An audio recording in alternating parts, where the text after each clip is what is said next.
Guten Morgen. Vielleicht brauchen wir ein bisschen mehr Licht im Saal, dann sind wir wirklich wach. Wir können es mal probieren. Es ist noch nicht Licht. Okay, jetzt kommt langsam. Also, guten Morgen. Haben wir einen guten Gott? So gut. Hey. Es ist schön, dass wir dürfen in einem freien Land miteinander unseren Gott feiern, Gemeinschaft geniessen und vom Wort Gottes lernen. Heute ist die letzte Predigtserie von Jona. Selena hat es super eingeleitet. Ich vermute, ihr wisst schon alle jetzt, wo die letzten 3 Kapitel war, was alles gelaufen ist. Ihr habt ein bisschen miteinander austauscht. Hoffentlich sind ihr auch die letzten paar Sonntage da gewesen oder habt ihr unsere Predigten online zuhören. Heute ist der Ende von der Story. Wer hat gute Ending von einem Movie gern? Wer tut Happy Ending gern anschauen? Lieber Happy End, oder? Es ist blöd, wenn es traurig ist am Schluss. Also, fast jeder von uns hat Happy End gern. Wir feiern, wenn die Guten gewinnen, wenn die Bösen verlieren. Wir feiern, wenn das so geht, wie wir uns gewünscht haben in den Filmen. Und eigentlich, das Buch von Jona hat ein mega Happy End. Für Nineveh. Nicht von der Jona. Der Jona ist die einzige Person, vielleicht, die da hocken und sagen, nein, so ein Happy End habe ich nicht gern. Ja, ein Happy End, das in meinem Ablauf läuft, so wie ich mir wünsche und plane, aber nicht so, wie Gott sich überlegt. Also in den ersten paar Kapiteln, also ganz kurzer Rückblick für die doch nicht wissen, was es alles gelaufen ist. Gott ruft Jona nach Nineveh gehen. Der Jona rennt davor.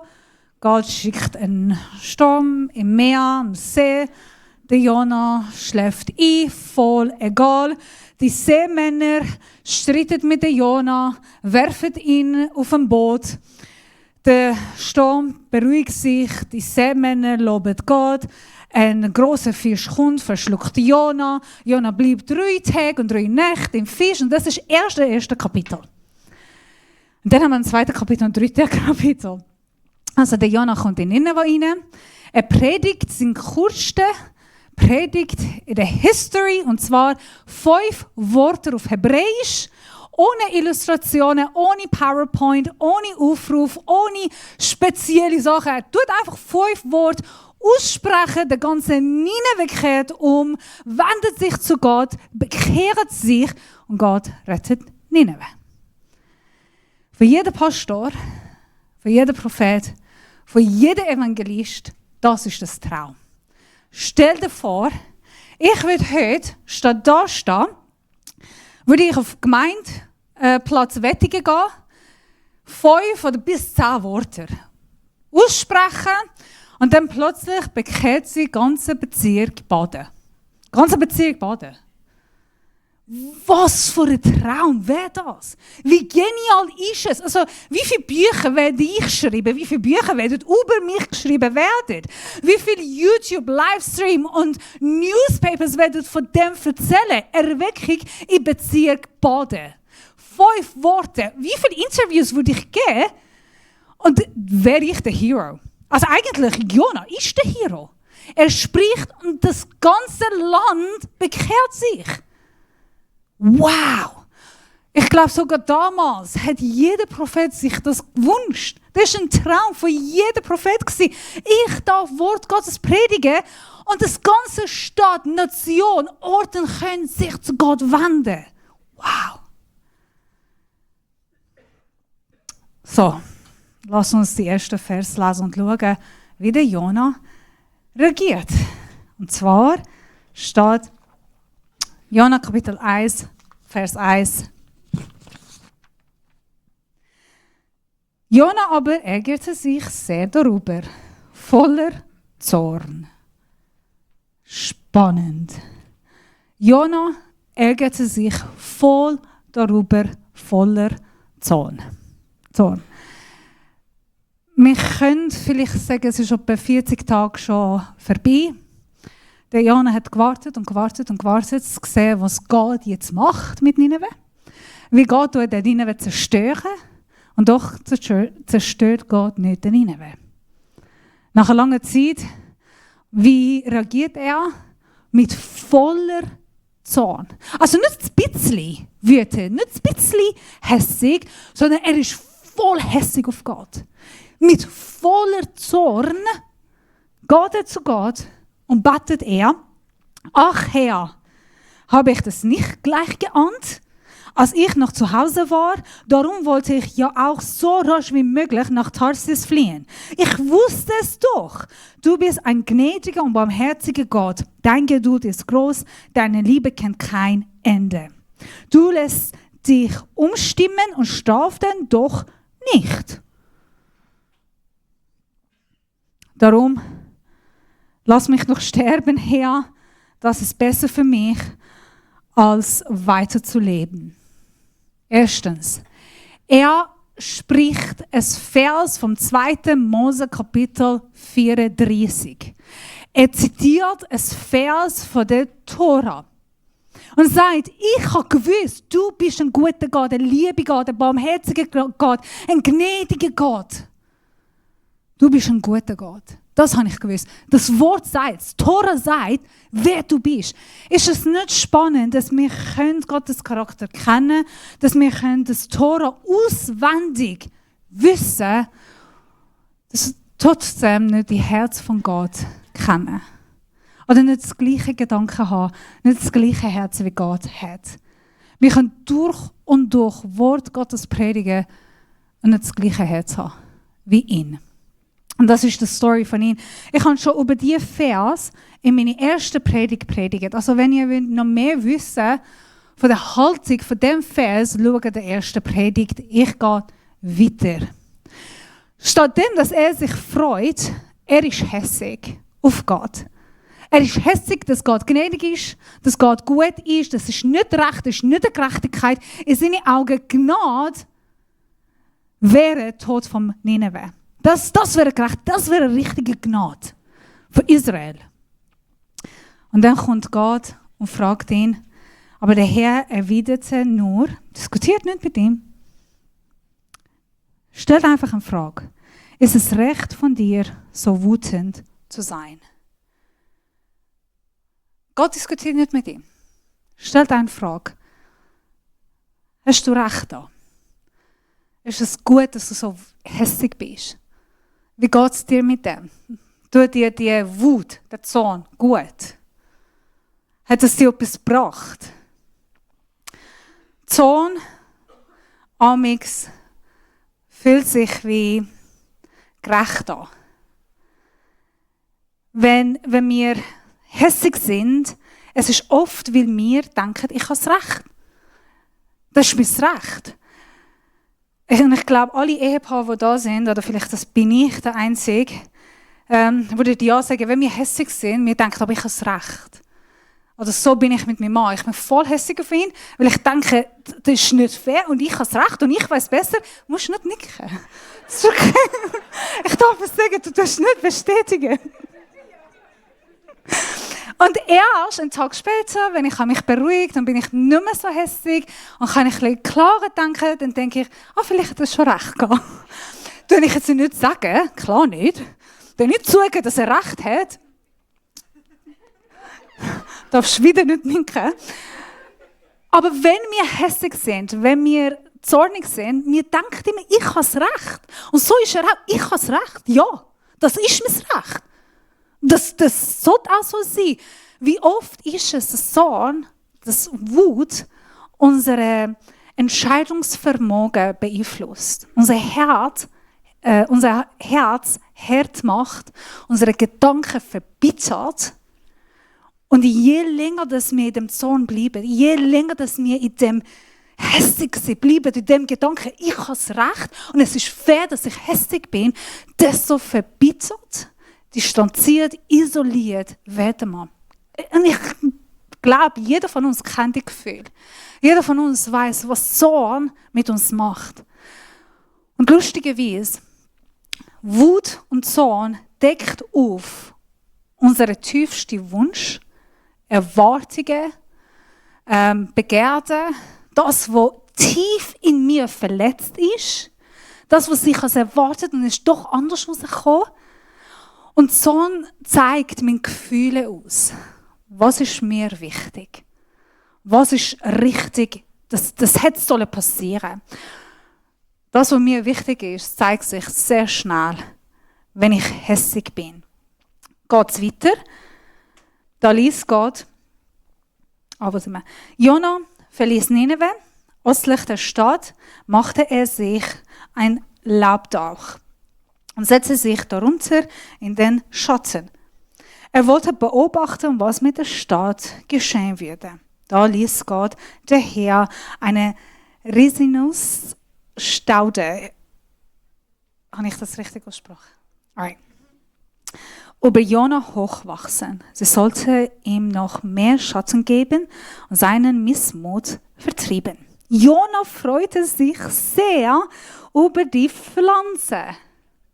Das ist das erste Mal in 4 Kapitel, 48 Vers, wo wir endlich lesen, der Jona freute sich sehr. Halleluja, endlich! Der arme Mann kann sich freuen.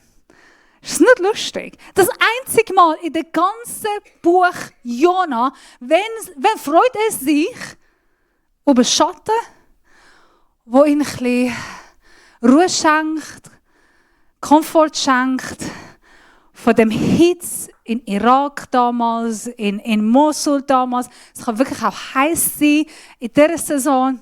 Er hat einen Schatten, er hat eine Pflanze und er freut sich sehr. Extrem. Er ist happy. Ich will kurz da stoppen, bevor wir weitergehen. Unsere Freude und unsere Zorn, sie zeigen unsere wahren Wünsche, wahre Erwartungen, wahre Gefühle. Das, was ich wirklich will, kommt er mit entweder Freude oder hässig sehen. Er hat sich gefreut, weil er hat etwas bekommen, was er wollte. Weil ihm gut geht. Weil er Schatten hat. Weil er kann schnaufen. Weil er kann ein bisschen chillen.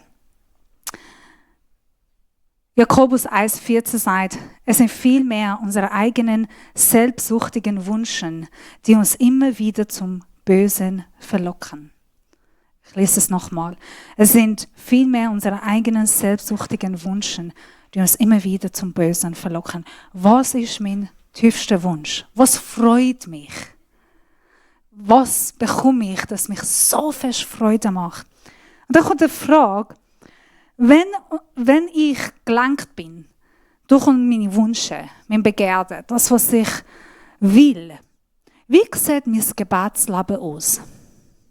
Ist es nicht so, dass das, was in meinem Herzen ist, kommt auch raus in meinem Gebet? Ist es nicht so, dass meine Wünsche mich lenken? Dass ich kontrolliere das, was ich will? Dann frage ich mich, wie tue ich oft auch beten? Wie hat Jona betet? Wie war sein Gebetleben? Ist es manchmal, wir verlieren uns in diesem Gebetsstil, Gott hilf mir, Gott gib mir. Gott, kannst du das flicken? Gott, kannst du es so machen, dass es geht? Gott, kannst du versorgen? Gott, kannst du bitten? Manchmal tun wir Gott wie eine Automatmaschine handeln, wo unser Gebet geht rein, wir drücken den Knopf und wir erwarten das Resultat, das wir gebetet haben, das wir uns gewünscht haben.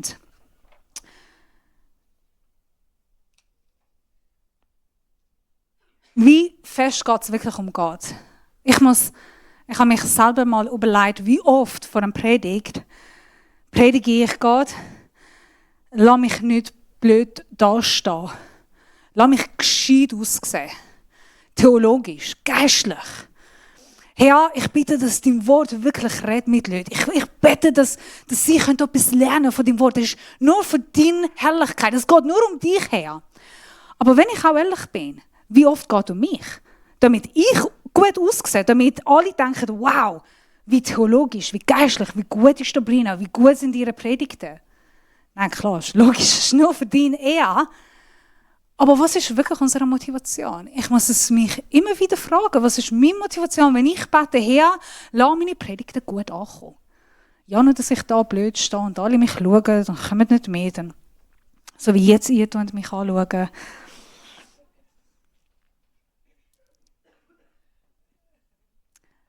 Das sagt der Jona. Sein Gebet geht um das, dass er kann zufrieden haben, das, was er sich wünscht und weniger um das, was auf Gottes Herz ist. Ich meine, klar, Jesus lehrt, dass wir so für uns beten. Jesus lehrt selber im Vater unserer Gebet, gib uns unser tägliches Brot. Wir dürfen klar für die Versorgung für jeden Tag beten. Wir sollten für das, was wir brauchen, beten und Gott bitten, dass er uns versorgt und hilft und leitet. Die Frage ist aber, wie oft unsere Bedürfnisse, unsere Wünsche, unsere Wille wird das Zentrum vom Gebet, wird das alles, was in unserem Gebet ist, statt mal auch sagen, Gott, verändere mein Herz. Herr, zeig mal dieses Herz. Wie oft nehme ich pro Tag Zeit und erlaube ich Gott, sich in meinem Leben offenbaren.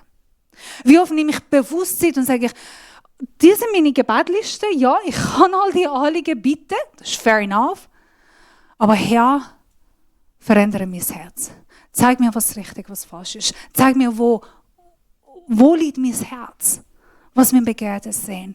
Mach unser Herz eins. Ich will synchronisiert sein mit deinem Willen, mit deinen Wünschen, mit dem Herz. Das darf mehr Zentrum sein von unserem Gebet. Zeig deine Herrlichkeit. Deine Wille geschehen, nicht meine Wille. Herr, komm, offenbare dich. Ich will dich besser kennenlernen. Ich will dich besser erkennen, jeden Tag neu. Und ich vermute, wenn der Jona das Gebet ein bisschen mehr betet hätte, wäre er anders rausgekommen. Gott versteht seinen Punkt, dass er hässig ist. Und dann geht es weiter. Wo sind wir? Doch, 7. Doch am nächsten Morgen, kurz vor Sonnenaufgang, ließ Gott einen Wurm die Wurzel des Rizinus zerfressen. Und die Staude wurde welk und dürr. Als die Sonne aufging, schickte Gott einen glühenden, heißenden Ostwind. Die Sonne brannte Jona so auf den Kopf, dass er erschöpft zusammenbrach. Er wünschte sich zu sterben und seufzte, wenn ich doch nur tot wäre, das wäre besser, als weiter zu leben. Spannend, wenn Sachen nicht so laufen, wie er sich wünscht. Wie schnell kommt, ach, lieber wäre ich tot. Lieber würde ich sterben, als das erleben, was dein Wille ist. Als im Klang von deinem Willen zu leben. Ich will bis zum Schluss lesen. Da fragte ihn Gott, ist es recht von dir, wegen dieser Rizinusstaude so zornig zu sein? Nochmal die gleiche Frage. Tut es dir gut? So hässlich sein. Tut es dir gut? Ist es dir recht?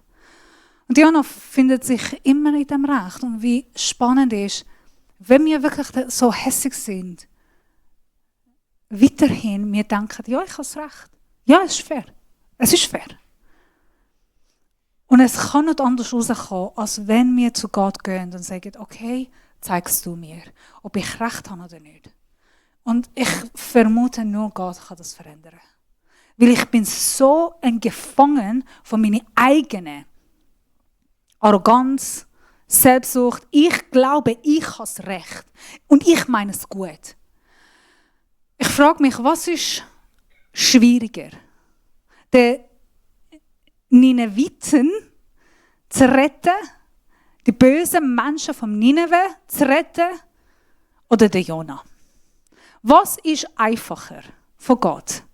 Menschen, die zu ihm schreien, um Hilfe bitten, um Rettung bitten zu retten?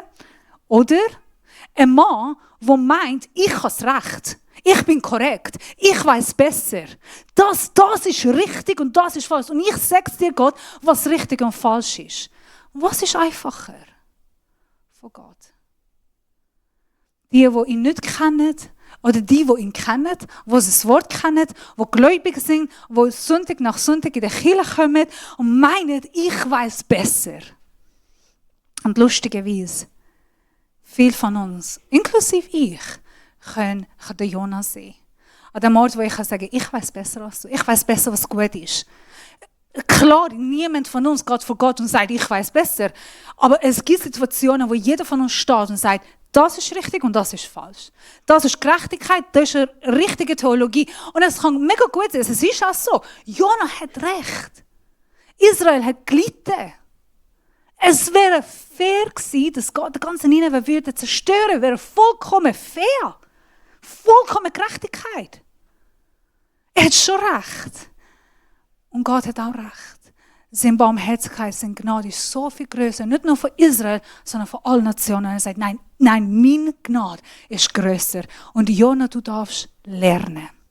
Und ich glaube, das ist auch für uns heute. Wir dürfen lernen. Ich lese weiter. Gott stellt eine Frage. Also Jona antwortet erst mit vollem Recht, bin ich wütend, am liebsten wäre ich tot. Er ist überzeugt. Ein bisschen Selbstgerechtigkeit, ich weiß, was besser ist, ein bisschen Arroganz, Stolz. Der Herr entgegnete, du hast dich mit dieser Staude keinen Augenblick abmühen müssen. Nichts brauchtest du für sie zu tun. In einer Nacht ist sie gewachsen und in der nächsten ging sie zugrunde. Trotzdem hättest du sie gerne verschönt. Ich aber sollte Nineveh nicht verschönen. Diese große Stadt, in der mehr als 120.000 Menschen leben, die Gut und Böse nicht unterscheiden können. Und dazu noch so viele Tiere. Das Worship-Team darf dich vorbereiten. Gott stellt eine Frage. Und das ist ein Buch in der Bibel, die wir wissen nicht, wie es weitergeht. Es ändert sich mit einer Frage. Und sehr bewusst, glaube ich, mit der Frage. Ist es recht, dass du so hässig bist, so zornig bist, mich wieder fragst? Muss ich meine Wille, meine Wünsche an deine Wünsche anpassen? Das ist dein Gebet. Ein Instrument, das mich lenkt, oder ich darf dein Herz lenken. Ich muss dich beeinflussen, nicht anderen Weg um. Ich liebe es. Die jüdische Tradition im Yom Kippur, das ist der Wochenende oder ein Tag, wo eigentlich das Israel ein Brennopfer von Gott bringt und Buße tun und ihre Schuld Gott bekennen. Und sie beten am Nachmittag vom Yom Kippur, sie tun das ganze Buch vom Jona lesen. Das ist etwa 48 Vers auf Hebräisch. Sie lesen das ganze 48 Versen. Und dann am Schluss, wenn sie fertig gelesen haben, alle miteinander sprechen die letzten Vers aus. Und als Antwort zu Gott, sie sagen miteinander, ich bin Jona, vergib mir. Ich liebe die Traditionen, was Juden machen, weil ich glaube, es ist weniger um Nineveh gegangen und mehr um Jona. Es geht weniger um die anderen Menschen und mehr über mich. Als jemand, der Jesus glaubt, der gläubig ist, der fromm religiös unterwegs ist, denkt, das weiß ich besser. Ich bin aber gut, ich mache alles richtig. So ist es gestanden, so ist es richtig. Und Gott wird mit unserem Herz dealen, unser Herz verändern. Und ich liebe das, egal wer alt oder jung Juden sind, egal welche Alter, Mann oder Frau, Sie stehen und sagen alle, ich bin Jona. Herr, vergib mir. Weil jeder von uns ist ein Jona. Jeder von uns kann arrogant sein, selbstsüchtig, selbstgerecht, selbstfokussiert. Der Fokus von meinem Leben kann ich mich selber sein, meine Bedürfnisse, meine Wünsche, mein Wille. Das, was ich brauche, darf der Fokus sein und nicht das, was Gott sich wünscht und will. Wir werden gleich das Abendmahl miteinander nehmen. Aber das Abendmahl ist das... Heute ist kein Abendmahl. Okay, es ist nächsten Sonntag. Gut.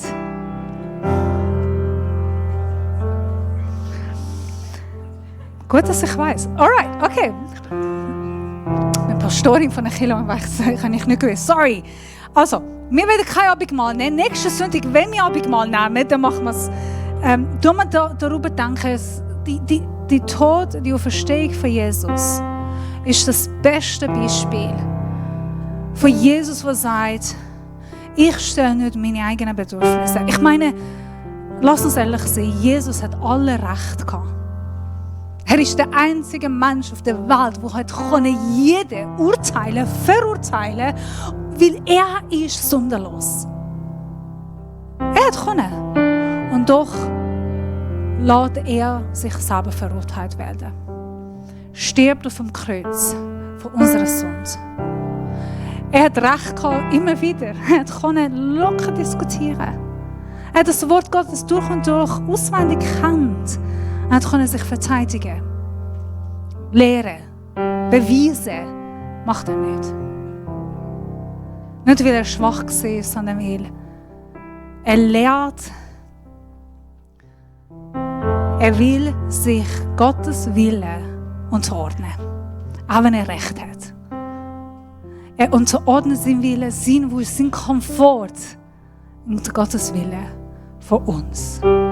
Wie viel mehr darf ich sagen, Herr, verändere meinen Willen. Mein Herzensanliegen. Ich bin Jona. Vergib mir. Ich will gerne, dass wir 1 Minute in Ruhe, im Stille Zeit nehmen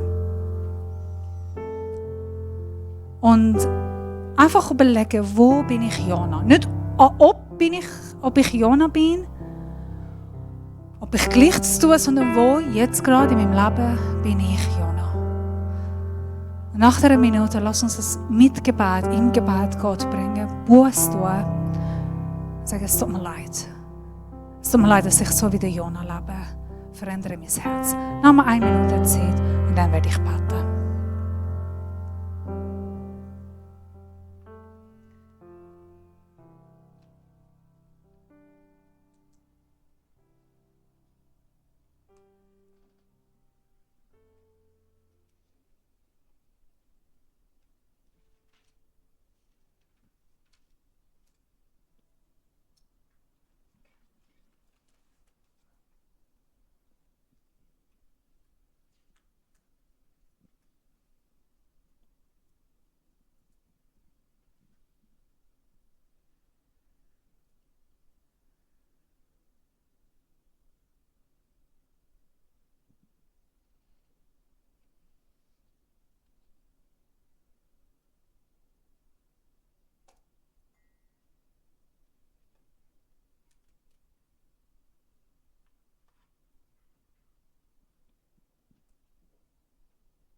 Ich bin Jona.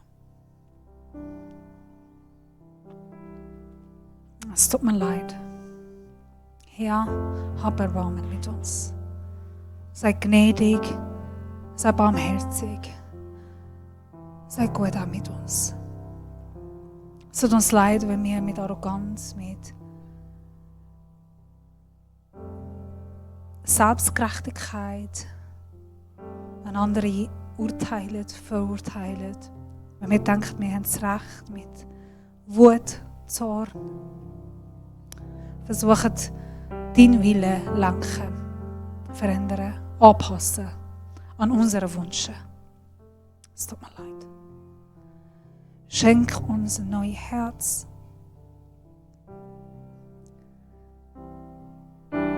Ich bitte, dass, himmlischer Vater, nimm Zorn, Wut von unserem Herz weg. Das, was verletzt, das, was verbittert, das, was unser Herz hart macht, nimm das weg. Davon schenk Demut, Weisheit, Liebe. Lass uns deine Liebe spüren, deine Freude erkennen und einfach Frieden vom Himmel empfangen, wo alle unseren Verstand übersteigt. Frieden über unsere Wünsche, über Zorn, das, was wir glauben, dass wir das Recht haben. Und auch wenn wir Recht haben, bitte ich, dass du trotzdem hineinkommst. Ich bitte, dass hier deine Wille so geschieht, wie im Himmel, so in unserem Leben. Unsere Familie, Beziehungen, Ehe, Arbeitsplatz, Studium, da wo wir sind, dein Wille so geschehen. Komm mit deiner Herrlichkeit, offenbare dich, Herr. Jeden Tag neu. Lass uns dein Gesicht wieder neu erkennen und sehen und erleben. Deine Liebe neu erkennen, wachsen, in dir spüren. Merci, dass du so lieb bist, so gut, so gnädig und so barmherzig auch mit uns heute. Wir nehmen nicht das selbstverständlich. Wir lieben dich, Herr. Wir lieben dich fest. Wir wollen dich verherrlichen und ehren in alles, was wir machen. Verherrlichst du dich selber in unserem Leben. Sei das Zentrum, sei der Fokus von alles, was wir sind und machen.